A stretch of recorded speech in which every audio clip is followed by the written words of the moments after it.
Olá, pessoal, tudo bem? Estou aqui para falar com vocês hoje sobre o cumprimento de sentença. O que é o cumprimento de sentença? O cumprimento de sentença nada mais é do que uma fase processual. Depois que eu tenho um processo de conhecimento que começa lá na petição inicial, eu tenho todo o trâmite processual até chegar na sentença.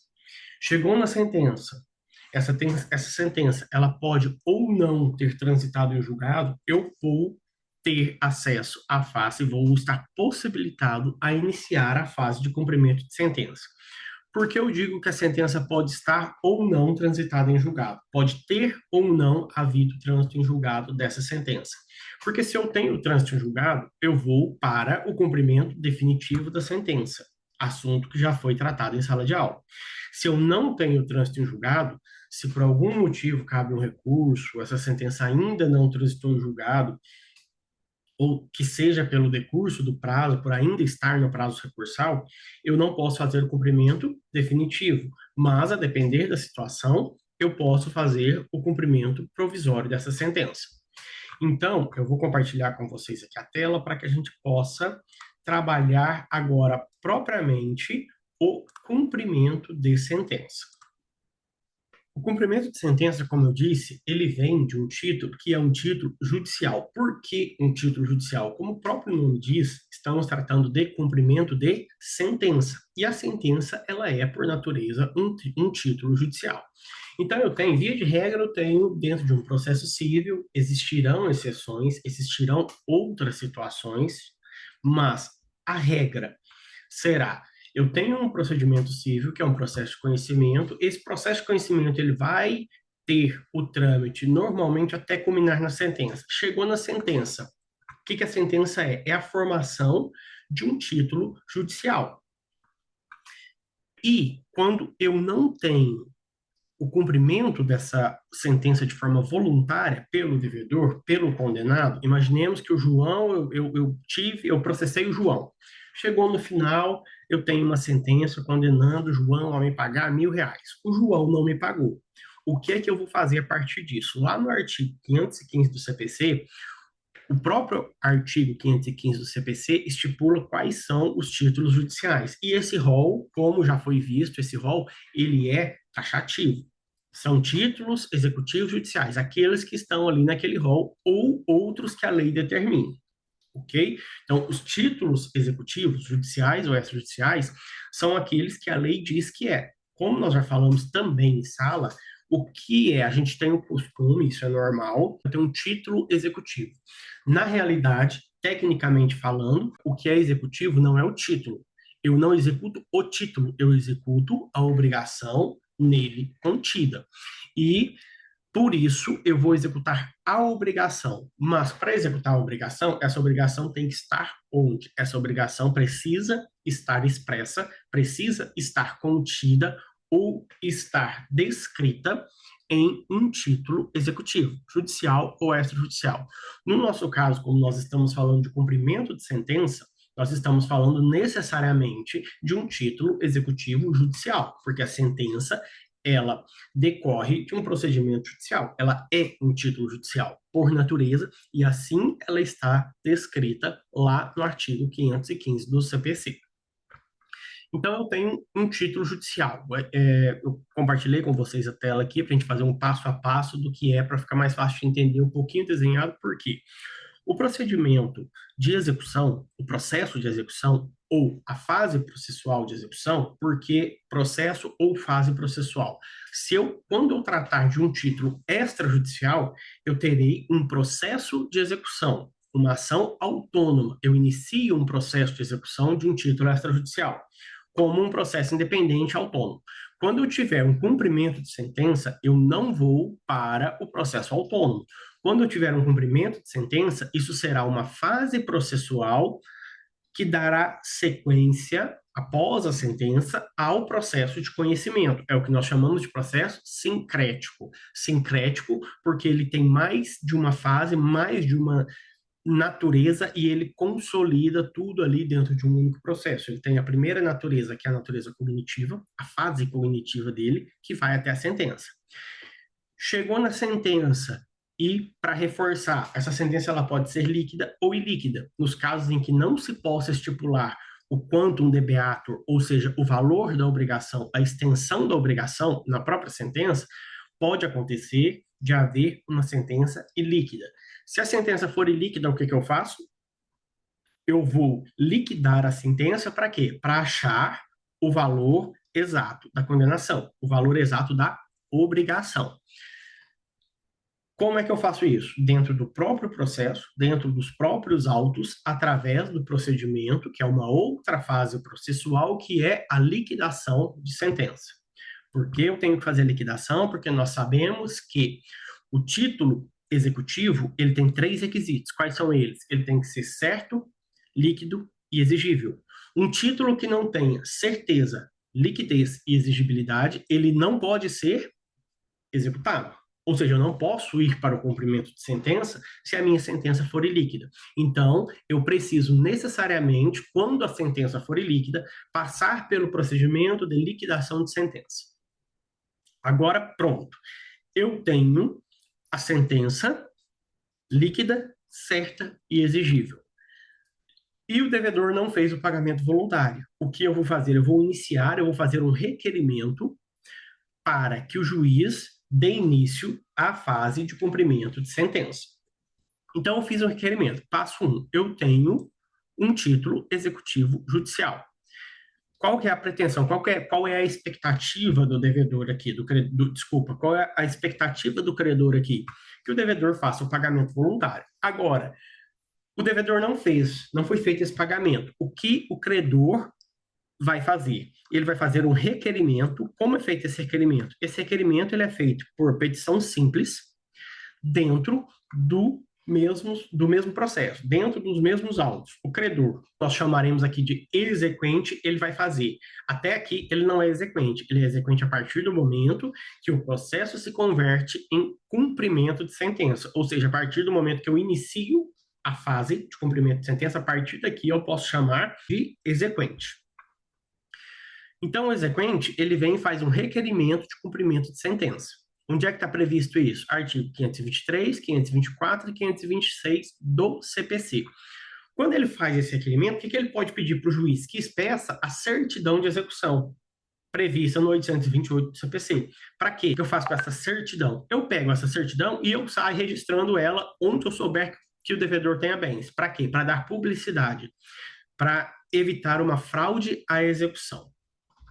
Então, fiz o requerimento. Próximo passo, o juízo vai intimar o executado. Intimar o executado para quê? Para fazer o pagamento voluntário no prazo de 15 dias. Atenção com esse prazo. Cumprimento de sentença. O prazo para esse pagamento aqui, ele é de 15 dias. Por que eu tenho que ter atenção? Lá na execução autônoma, esse prazo não é de 15, ele é de 3 dias e a contagem é diferente. Mas aqui ele foi intimado. Percebam que ele não é citado, ele é intimado. Por que ele é intimado? Porque ele já passou, nós sabemos que a citação é para que a pessoa tenha conhecimento do processo, que tramita um processo contra aquela pessoa, que ela é parte em um processo. A intimação é para todos os atos processuais a partir dali, quando ela já tem ciência do processo. Então, por uma lógica, nós entendemos que se eu estou no cumprimento de sentença, significa que existe uma sentença. Por óbvio, se existe uma sentença, eu vou imaginar que existe um processo de conhecimento antes dessa sentença. Se existe um processo de conhecimento antes dessa sentença, eu devo presumir, até por ordem principiológica processual, que o executado, que agora nós podemos chamar de executado, porque já começamos o processo de sentença, ele foi réu no processo de cognição, na fase cognitiva. Então, ele sabe que existe um processo, por isso ele não é citado, aqui ele é intimado. Ele é intimado para fazer o pagamento no prazo de 15 dias. Ele pode pagar ou ele pode não pagar. Se ele não pagar, aí nós vamos aqui para a segunda hipótese, que é, após o prazo de pagamento voluntário, qual prazo é esse? Esse de 15 dias que eu falei aqui. Após o prazo de pagamento de voluntário, se ele não fizer o pagamento, se ele não for lá e pagar, por quê? Vamos lembrar uma coisa. O executado, eu intimei para pagar, ele tem 3 hipóteses, 3 alternativas, 3 coisas que ele pode fazer. A primeira coisa é cumprir o mandado, cumprir a intimação, ir lá e pagar. Ou seja, primeira alternativa dele, pagar. Segunda alternativa, ficar inerte, não fazer nada. Terceira alternativa, apresentar defesa. Ele pode apresentar defesa? Pode. Ah, mas ele já passou pelo processo de cognição, já foi condenado. Que defesa ele vai apresentar? Ele vai apresentar a defesa da execução agora. Nós vamos ver quais são, nós vamos ver quais as matérias são permitidas, porque ele não pode simplesmente voltar a rediscutir o processo, rediscutir o mérito da fase cognitiva. Aquilo que ele tinha para alegar na fase cognitiva, ele deveria ter alegado lá na fase cognitiva. Ele não pode agora, na defesa da execução, vir e querer rediscutir todo o mérito. Apenas nós vamos ver detalhadamente isso, nós vamos ver isso especificamente, esse ponto. O que ele pode alegar aqui algumas situações, algumas matérias específicas e, em regra, matérias que sejam supervenientes à sentença. O que aconteceu antes da sentença deveria ter sido alegado lá no processo de conhecimento. Então, seguindo, dentro do prazo de 15 dias que ele tem da intimação, ele pode fazer o pagamento. Ah, não fez o pagamento. O que acontece? Não fez o pagamento dentro desse prazo de 15 dias, começa-se a contar o prazo para a apresentação da defesa. Qual é a defesa que o executado pode apresentar aqui no cumprimento de sentença? A defesa é a impugnação ao cumprimento de sentença. Não confundamos. Impugnação ao cumprimento de sentença é a defesa apresentada dentro do cumprimento de sentença, que é uma fase processual depois da sentença do processo de cognição. Não confundam isso com embargos do executado.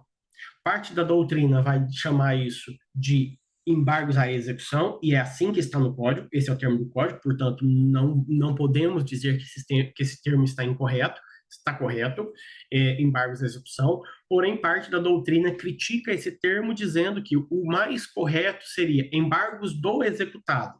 Por que isso? É uma divisão, é um conhecimento meramente acadêmico, mas nós estamos no ambiente acadêmico. Então, é necessário que se saiba o fundamento disso. Por que que alguns autores, como Alexandre Câmara, criticam o termo embargos à execução e dizem que o mais correto seria embargos do executado? Porque o executado ele vai fazer os embargos lá no processo de execução autônoma. Quando ele faz o embargo dessa execução, não necessariamente ele vai embargar a execução inteira, a execução como um todo. Ele vai embargar talvez parte da execução, e por isso parte da doutrina diz que o correto, lá na execução autônoma, é embargos do executado. Mas o próprio código traz os termos embargos à execução, apenas para que conheçam essa diferenciação de nomenclatura. Voltando para o nosso cumprimento de sentença. Aqui no cumprimento de sentença, a defesa que o executado pode apresentar será o embargo desculpa. Aqui no cumprimento de sentença, a defesa que o executado poderá apresentar será a impugnação ao cumprimento de sentença. Outro ponto importante. Essa impugnação ao cumprimento de sentença, ela é um incidente processual. O que eu quero dizer com isso? Ela é um incidente de forma bem superficial, bem simples de entender. É como se ela fosse um assunto à parte que vai ser tratado dentro do processo, dentro dos mesmos autos. Por isso, incidente processual. Diferentemente dos embargos do executado, que é uma ação própria e ela é, portanto, um processo incidental. Saibam diferenciar incidente processual de processo incidental. Incidente processual é algo que acontece dentro do mesmo processo, é como se eu discutisse um outro assunto dentro desse mesmo processo, dentro desses mesmos autos. Enquanto um processo incidental é um outro processo que surge, terá um número de autos, inclusive, diferente, eles acontece em autos apartados, embora com conexão ao processo principal, mas é um novo processo, é um outro processo. Aqui, do que nós estamos falando agora, cumprimento de sentença acontece, como eu falei, dentro dos mesmos autos. A defesa do executado ao cumprimento de sentença vai ser impugnação ao cumprimento de sentença. Acontece onde? Dentro dos mesmos autos. É, portanto, incidente processual. E ela não possui efeito suspensivo automático. nós veremos que o executado, para ele apresentar essa defesa, essa impugnação, ele não precisa, obrigatoriamente, de garantir o juízo, de prestar caução, de ter penhorado o valor do débito executado. Agora, outro ponto que não pode ser confundido. Ele não precisa garantir o juízo para apresentar os embargos. Porém, se ele quiser efeito suspensivo, o CPC vai dizer que, para a obtenção do efeito suspensivo, ele precisará garantir o juízo. Depois nós vamos ver a particularidade de cada caso. Essa é a regra. Ok, então, seguindo. Eu tenho um título executivo judicial. O devedor não pagou voluntariamente. O que eu faço? Vou lá no processo, faço um requerimento para iniciar a fase de cumprimento de sentença. Iniciei a fase de cumprimento de sentença. O devedor, ou agora eu chamo, já posso chamar aqui nessa fase, o executado vai ser intimado para fazer o pagamento no prazo de 15 dias. Caso ele não faça o pagamento no prazo de 15 dias, começa-se a contar o prazo para apresentação de defesa. Qual é a defesa dele aqui? Impugnação ou cumprimento, sentença. Haverá uma nova intimação aqui do devedor, do executado, para ele fazer essa impugnação. O juiz vai intimar ele para pagar. Ah, não pagou, deu 15 dias. O juiz vai intimar ele de novo, dizendo: ó, devedor, olha, executado, venceu o seu prazo para pagar, agora começa o seu prazo para apresentar a defesa. Não, isso não acontece, tá bom? O próprio código vai dizer que esse prazo para apresentação de defesa ele acontece independentemente de nova citação.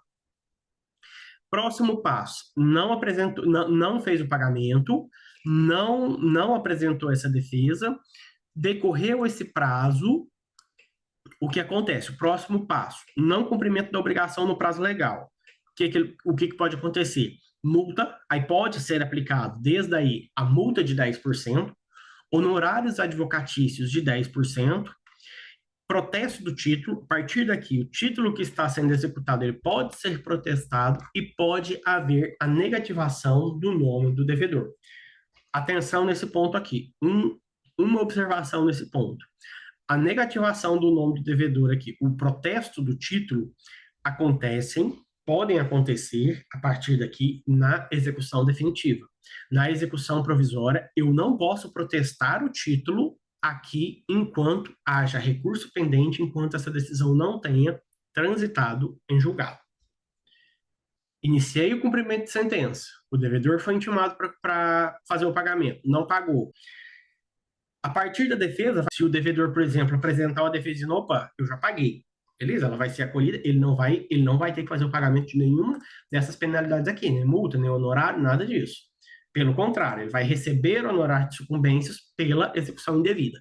Agora, se ele apresentou defesa, a defesa não foi acolhida, aí vão incidir essas penalidades aqui.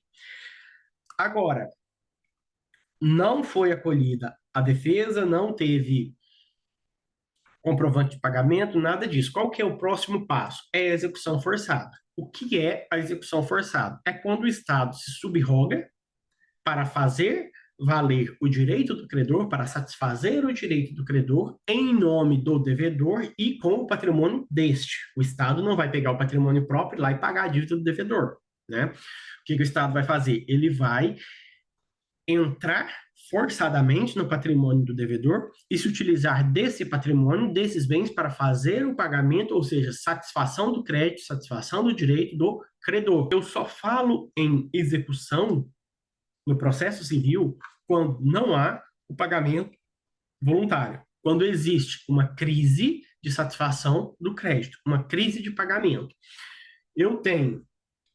Nós falamos antes, eu tenho uma crise jurídica quando eu estou discutindo o direito lá na fase cognitiva. Resolvi a crise jurídica, como? Com a sentença. Eu decidi na sentença a crise jurídica, resolvi quem tem o direito, quem deve o quê. Ah, mas a sentença é ilíquida, eu tenho então uma crise de liquidez. Aí por isso eu não vou direto para o cumprimento de sentença, eu passo, como nós falamos antes, para a fase de liquidação de sentença. Liquidei a sentença. Agora, eu resolvi a crise de liquidez, mas o devedor não pagou. Eu tenho agora a crise de satisfação, a crise satisfativa. Então, eu vou para o cumprimento de sentença. Quais são as consequências? Quais são as medidas, as ferramentas que o Estado juiz, poderá adotar contra o devedor, contra o executado, para satisfazer o crédito legítimo do credor. A gente tem algumas medidas que são, por exemplo, o arresto provisório. Onde é que está o arresto provisório? Ele está previsto lá no 836 do CPC. Porém, para isso, nós precisamos observar, quando eu falar em arresto, em sequestro, expropriação de bens, tudo isso, eu tenho que observar as impenhorabilidades. Quais são essas impenhorabilidades? Regra, são os bens que estão previstos como patrimônio mínimo, como patrimônio indispensável à subsistência digna do devedor, que são os bens impenhoráveis, que estão onde, regra, a maioria deles, os principais, estão no artigo 833 do CPC, na Lei 8.009 de 90, sem prejuízo de outras legislações que possam estabelecer esses bens. Outra ferramenta que pode ser utilizada é a penhora online, por meio de cisbajude, teimosinha, artigo 854 disciplina essas medidas. Nós vamos ver que lá no artigo 835 do CPC, ele traz a ordem preferencial de penhora. Para que serve essa ordem preferencial? O devedor, se o executado, ele tem lá dinheiro em conta depositado e ele tem um carro velho que não funciona, é preferível para o credor ter acesso a esse dinheiro. Então, vai ter uma ordem de preferência e a lei disciplina qual é essa ordem. E ela está lá no 835 do CPC. Também pode haver penhora de bem indivisível? Pode. Responde pelas dívidas do devedor. Os seus bens, o patrimônio do devedor, presente e futuro. Se eu tenho uma casa, se eu tenho um imóvel que eu comprei em sociedade com alguém, a parte dessa outra pessoa, 50% é meu, 50% é de outra pessoa. Esse 50% que é de outra pessoa, por evidente, não é meu. Se não é meu, não pode responder pelas minhas dívidas, porque, como eu disse, responde o patrimônio presente e futuro de quem? Do devedor. Se é do terceiro, não é meu. Se é de um terceiro, não é do devedor. Se não é do devedor, não responde pelas dívidas deles. E eu posso ter ainda outra hipótese, é penhora de percentual de faturamento da empresa. Se aquilo é uma renda que o devedor tem e ele está devendo, pode ser penhorado. Aí o que acontece? Fiz aqui a execução forçada, fiz o arresto, a penhora dos bens, que agora eu vou para a fase expropriatória. Eu vou retirar esses bens agora do patrimônio do devedor, buscando a satisfação do crédito. Fase expropriatória, eu vou, por exemplo, para adjudicação, que está prevista, está disciplinada lá no 876 do CPC, eu vou para alienação judicial, por iniciativa particular ou por asta pública. Algumas observações sobre a asta pública. A asta pública, ela tem que ser realizada por um preço mínimo, fixado pelo juiz, né? E nós precisamos também lembrar que nós temos lá, que vem lá do 805, o princípio da menor onerosidade. A execução deve ser realizada da forma que seja menos onerosa ao devedor, inclusive para a proteção do seu patrimônio mínimo, para a proteção da dignidade humana. Então, na asta pública, o preço mínimo deve ser fixado pelo juiz, artigo 885 do CPC. Quem pode arrematar vai estar previsto lá no 890. Eu não vou ler o artigo inteiro aqui para não ficar muito extenso nem muito cansativo, mas o artigo 890 determina quem pode ser arrematante. Ele não pode ser vendido a preço vil, conforme artigo 891 do CPC, e podem existir vícios na arrematação, e esses vícios terão um momento oportuno, um momento adequado para serem alegados. Essa certidão, reforçando, certidão premonitória, que nós falamos lá, já no primeiro quadrinho aqui, já no início da execução, pode existir uma certidão premonitória, que é uma certidão da execução, que é a certidão que eu vou pegar e registrar no registro de imóveis, é a certidão que eu vou levar para registro onde o devedor tenha bens para tornar público e assim afastar, numa eventual alienação desses bens, a alegação de boa-fé por parte de quem adquiriu os bens. Então, essa é uma parte inicial, né, uma visão geral, uma visão um pouco geral do processo de cumprimento de sentença, e a partir daqui nós vamos detalhando um pouco mais e aprofundando em alguns temas. Essa aula eu finalizo aqui com essa visão geral, para que não fique muito extensa e muito comprida, e nas próximas aulas nós trataremos de temas um pouco mais específicos. Um abraço a todos, estudem bastante, esse tema é muito importante e até a próxima.